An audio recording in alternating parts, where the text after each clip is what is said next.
¿Por qué no vivimos el amor de Dios? En la primera parte vimos que Dios nos ama con amor incondicional y firme, que tiene además un plan maravilloso para cada uno de nosotros. Entonces, ¿por qué es inevitable? Ahora mismo nos estamos preguntando si Dios nos ama. ¿Por qué a nivel personal sufrimos la soledad, la depresión, el sinsentido de la vida? ¿Por qué a nivel familiar vemos la destrucción de la familia, las discordias, por las peleas por las herencias, las enemistades? ¿Por qué vemos el mundo en que vivimos lleno de odio, de guerras, de trata de personas, de todos los males que vivimos, en fin? ¿Por qué, si Dios nos ama, no vivimos su amor y su plan de armonía y de paz? Y tenemos un problema que debemos enfrentar. Existe, y lo podemos comparar hoy, por ejemplo, que estamos viviendo esta situación del coronavirus, que va como una enfermedad que va devorando poco a poco, ¿no? Y nos impide identificar y conocer lo más posible para que nosotros podamos comenzar a encontrar el camino y la salida. A ver, todo esto comenzó con, podríamos decir, aquella imagen del paraíso terrenal después de la creación. Nuestros primeros padres, Adán y Eva, vivían felices hasta que escucharon la voz del mal, cayeron en su engaño y terminaron perdiendo la herencia que Dios le dio. Entró el pecado en el mundo. Ese es el problema del que nosotros hablamos en este tema. ¿Qué es el pecado? El pecado es la rebeldía contra Dios. Es pensar que nos bastamos a nosotros mismos y no necesitamos del amor de Dios para vivir, como les pasó a Adán y Eva. Cuando yo desplazo a Dios de mi vida y digo que soy yo mismo el rey de mi vida y vivo de acuerdo a mis propias reglas, entro en lucha contra Dios, aunque Dios por la libertad que me regaló me lo permite, esta lucha la voy a perder siempre y voy a terminar en muerte, porque esa es la paga del pecado. La muerte es la condenación. ¿Y saben qué? Nadie está libre del pecado. La primera consecuencia grave del pecado, que comenzó con nuestros primeros padres y toda la humanidad que vino después, que quedó también infectada, digamos, de ese pecado. Todos hemos pecado y estamos fuera de la gloria de Dios, dice la carta de los Romanos, capítulo 3, versículos 23.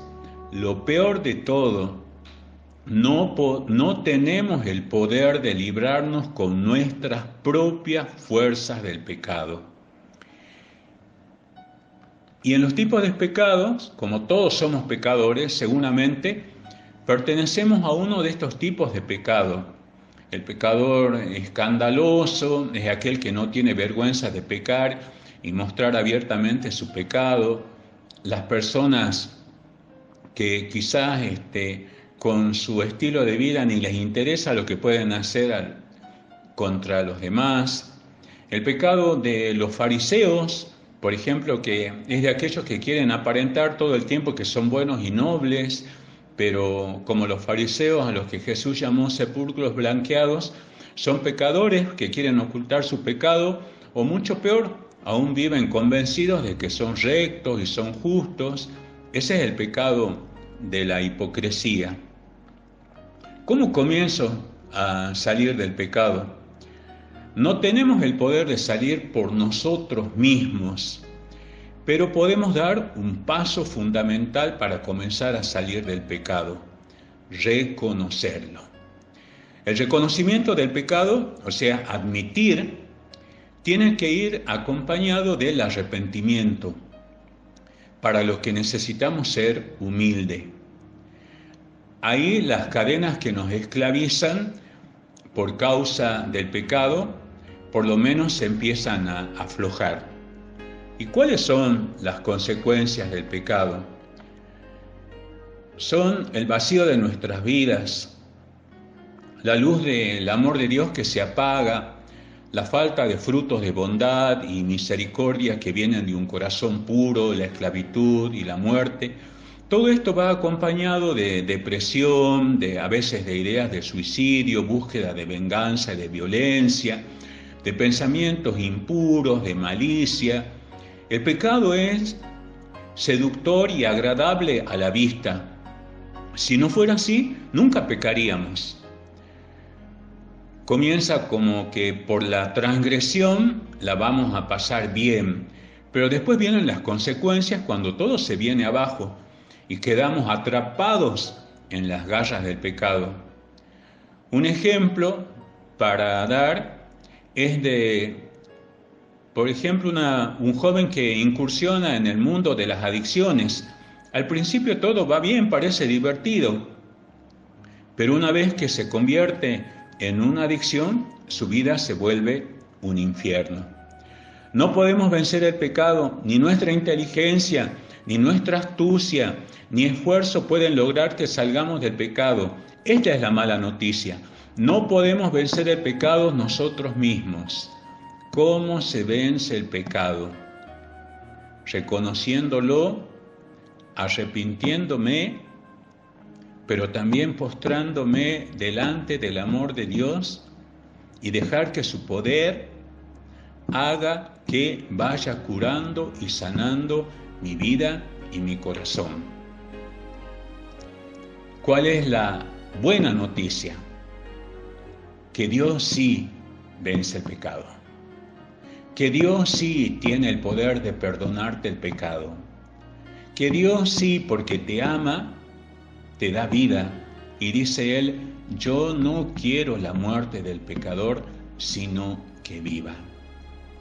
Y entonces, quiero invitarte en este tiempo a que descubras que es más lindo vivir en gracia que sin la gracia.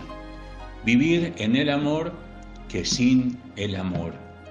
Vivir con la bendición de Dios y que vivir alejado de su presencia y de su misericordia. Y en esto, detenernos y preguntarnos, ¿estoy enamorado de Dios y en ese amor busco hacer su voluntad? ¿O el pecado de creerme Dios ha hecho que yo mande sobre mis pensamientos, mi corazón, y siempre hago lo que quiero? Lo que quiero y lo que hago condice con el amor de Dios. Hoy nos toca preguntarnos a cada uno si mi pecado me hace esclavo. ¿De qué soy esclavo? ¿Me gusta vivir en la esclavitud? ¿O quiero ser libre?